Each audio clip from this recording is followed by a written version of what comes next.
tell y'all exactly where I had to woman up. I'm in my room taking a nap, and I had my earplugs in, and I didn't even hear the door getting popped, and they about to go squabble in my room. So next thing you know, when I'm turned over, I see fight in my room, and I wake up, and I said, no, they ain't doing this in my room right now. No, they didn't slide in here and do this right now. On my son's birthday, this is March 20th. This is 2018, 19. Okay? No, y'all ain't doing this to me right now. 2018, I'll take that back. 2018. So I woke up and I let him go at it. I let him do it and I let him do it. And I just screamed, y'all. And I said, I'm sick of it. I said, it's my son's birthday. This what y'all gonna do? I remember a few minutes after they walked out, I opened up my notebook. I had nobody to turn to. And that's when I started writing my book, Pain Inside a Beast, by the way. And I was like, I was like, I don't got no other outlet. I'm sitting here talking to them. They telling me they hear me when I talk to them. They wiping my tears. They hear me. They understand. They gonna stop getting in trouble. They gonna stop getting our room here. We gonna do the right thing. Nobody hearing me. Now I need an outlet. I can't call my mom and tell her what's going on because then I'ma hurt her. She already told me I took a part of her with me. So telling her what's paining me here, it might kill her. So let me find an outlet. Let me put that pen to that paper because I can say what I want to say. And that was the day that it changed for me. And I just ever since then I remember going every Thursday and going to the powwows with my Indians and trying to get some different energy and learning some different ways of spiritual guidance. You know, I always wonder how Indians were so strong and powerful and their faith and how it was. And I start channeling my energy different. I start giving my friends in there less of my time. Yeah, I'll hit the main yard with you next week. Today I'm gonna go hit the main yard with Emily, or I'm gonna just go work on my book today, or I'm gonna go do something different. I had to shift. I had to shift, y'all. And I remember applying for the halfway house, and I remember getting approved to go to the halfway house, right? And this is how the devil works. When he see you not dancing to his rhythm no more, because I was dancing with this man for a long time. I've been on his team a long time. So when he see you not dancing with him no more, you know he get a little jealous. So I wound up losing my date to go to the halfway house because I had a fight 2 days after I got approved. And it was that bad to the where I got my date pushed back a long time. So I could have been home when my son was probably 10 or 11, but unfortunately it didn't happen until he was 12. So I say when I got to the halfway house, it was a different shift. I worked at McDonald's. I got 3 promotions. I left there with 36,000 off McDonald's. Not including. That's what I'm talking about. Not including the young boss I was in the pen. You know, I couldn't put a face and name today. You know, y'all know how it go. But I was cool. I was in the halfway house in Stockton, California, and I successfully completed the halfway house, y'all. And I had to come back to the Bay Area, and they told me that I could not go back to Stockton to continue working. And y'all, when I hit this home air, y'all, this has been, I can tell y'all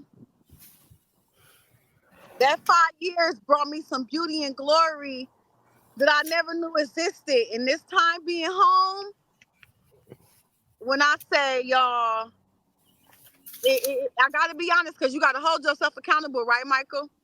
Absolutely. So I got to be honest, when I first came home, y'all, I was filled with so much pain and emptiness. It felt like when I left that place, I left my heart behind. These people fed me when the world out here forgot about me. These people prayed with me. They guided me. They showed me how to be a good person, because I thought I was a good person before I went to prison. I thought I was the perfect friend, the perfect sibling, the perfect mom, the perfect daughter. I thought I was doing so good. I thought I was the perfect person. No, they showed me I wasn't. That it mattered to people when you called and say, how's your mental health today? All my siblings, I showered them with everything, but I don't give them time. Now they hold that against me. Now I got to fix that. So it becomes baggage after a while, and it becomes healthy baggage. But coming home, I got to be honest with y'all, because y'all my people, right? Y'all my people. Y'all the people that understand. Y'all not judging.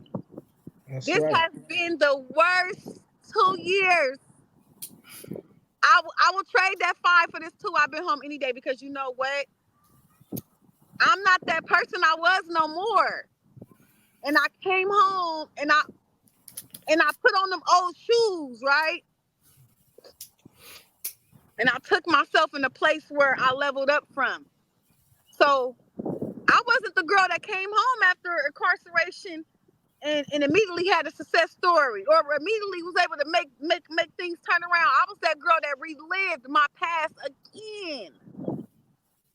I let people show me again what God already showed me during that 5 years. I let it happen to me again because I was scared to come out here and be who I grew inside, because I thought it'd make everybody uncomfortable, because it was already making everybody uncomfortable when they seen that I still woke up at 4:30 in the morning. I still keep a cup in the shower. I still get on my hands and knees and scrub. So that was already making them uncomfortable. So now I'm fully giving them the me within. Oh no, right? They already treat me like I got germs because I've been to prison. So now where do I run to? Well, maybe it's a little easier if I tap back into the old me, because y'all loved her. She was a people pleaser. She was an instant gratification. She gave y'all everything y'all needed. She didn't even check in to see if y'all loved her. I gave that back. And the woman I became inside is who I want so many young women to grow into being, because when you have to fully live in your truth, when you have to fully live in your own skin, when you have nowhere to turn to, you find the greatest parts about yourself. I never knew I could write. I never knew I had a voice. I never knew that I lifted. I never knew that so many people would tell me. I have it tatted on me, a prison tag. Y'all know about those, right? Because in there, I got told I was a black beautiful queen, because I would give you the pro club off my back, right? I would give you the body wash out my locker, but that was me on these streets.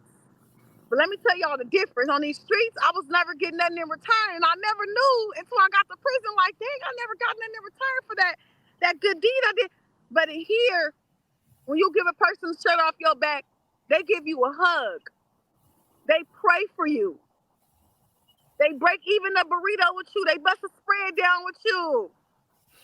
They want to ask how your son doing.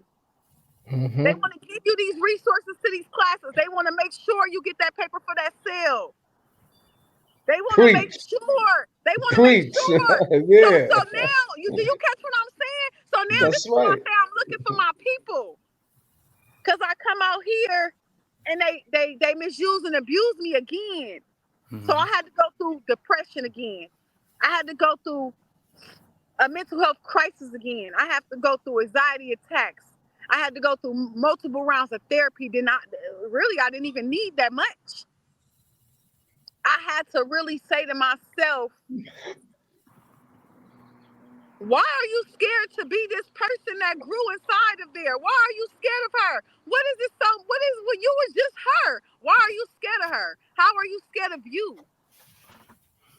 And that might seem like a crazy thing, y'all. Y'all probably don't even understand Not what at I all. just said. Let me Not tell Not y'all, at I was all. scared to be who I was, because Not at she was all. getting criticized. When I wanted to talk to friends, and even my mom at one point, when I wanted to talk to them about certain things, and this is why I love the relationship me and my mom got, because when she first seen me have my first meltdown since being home, she started Googling things.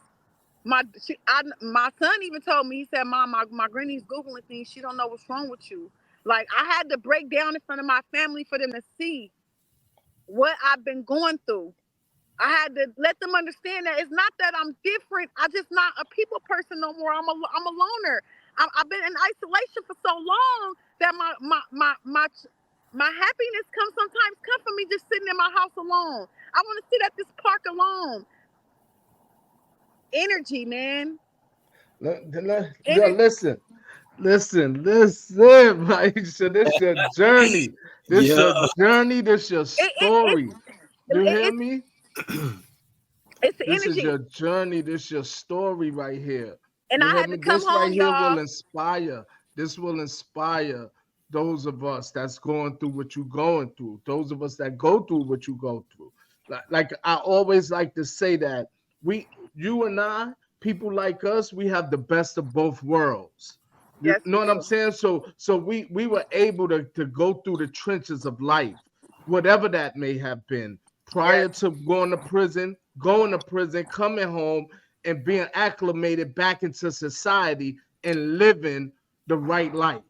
When I say right, I mean that positivity now. Because a yes. lot of times when we grow up, we can look at a negative